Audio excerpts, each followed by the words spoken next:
What's up, YouTubers? This is your boy Big Metro Fan 12 coming to you with another video game review. And in this review, I'm going to talk about the game Ultraman Towards the Future, which was released on the Super Nintendo and Sega Genesis by Bandai and BEC. And this game is based off of the television show Ultraman Towards the Future, which is part of the Ultraman franchise. The plot of the game is that Wheatus has infected Earth with a virus that produces giant mutant monsters who are trying to take out every organism on Earth. And Jack Shino uses the ability to change it to Ultraman to eliminate this particular threat. But I'm not 100% sure that the plot of the game is based on any specific episode, but it is like within the lore of the television show. And the game pretty much has 9 stages in it, where Ultraman fight different monsters that appears from the television series, and the monsters are Guidas, Bogan, the Dagola, Barak, Barakis, I think that's how I pronounce Baraknis, Guidas 2, and some other monsters that's, like I said, come from the show. You know what I'm saying? And I'm pretty much sure that they appeared at some point in the show. You know what I'm saying? And pretty much Ultraman pretty much uses different martial art moves against the monsters, like spin kicks, uppercuts, chops, punches, kicks, and stuff like that. And Ultraman also uses 4 special weapons called um, Burning Plasma, the Magnet Shooter, the Arrow Beam, and the Knuckle Shooter.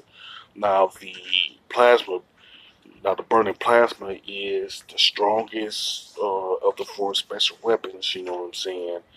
And the Knuckle Shooter is the weakest of the 4. You know what I'm saying? And pretty much the goal of the 4 major weapons is to pretty much knock out the monsters and stuff, and pretty much to defeat one of the monsters, you specifically have to select the burning plasma when the word finish appears on the monster's health bar. And when you use it, they'll pretty much knock them out, just considering that the burning plasma is the strongest special weapon out the 4 that you can use. You know what I'm saying? And your bonus score is tallied where you have the number of lives left multiplied by 8,000 points, along with the time remaining times 40. And it's pretty much stuff like that. You know what I'm saying? You have to also add in Ultraman power and stuff like that against the opponent. You know, and then there's the pretty much the options mode menu and everything where you can change the difficulty that either easy, normal, or expert. You know what I'm saying? Now, if you want the best ending to this game, you pretty much select the expert mode, which is the hardest difficulty, of course.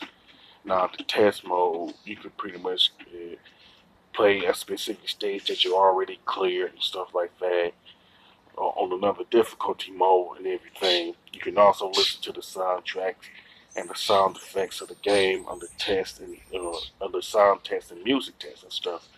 Now, as far as the graphics and design of the game, that's pretty decent. You know what I'm saying? With some and the color palettes are kind of bland. You know what I'm saying? But I'm not like really 100% sure if the design of the monsters are consistent with the design of the monsters on the show. You know what I'm saying? Because I never like watched this particular version of Ultraman. You know what I'm saying? But the design of Ultraman pretty much remains the same and stuff like that.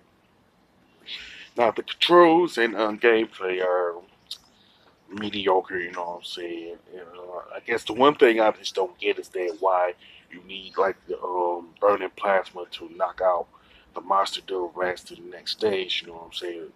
It should have been like most fighting games out there, like Street Fighter, where you need all you need is do one more move just to knock them out and stuff.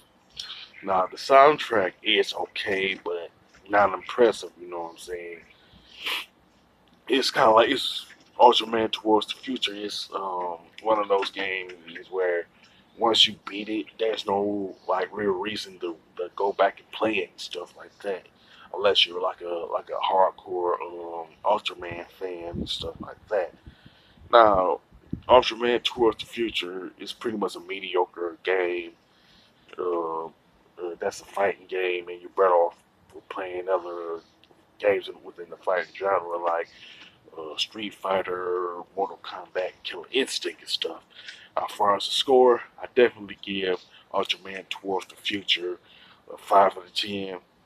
The only good thing about it to me is pretty much the graphics. That's about like it. You know what I'm saying?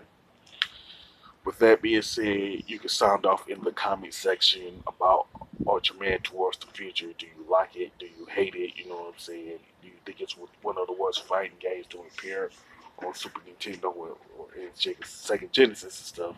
You can even talk about the show that it's based on. You know what I'm saying? Whether or not you like that and stuff.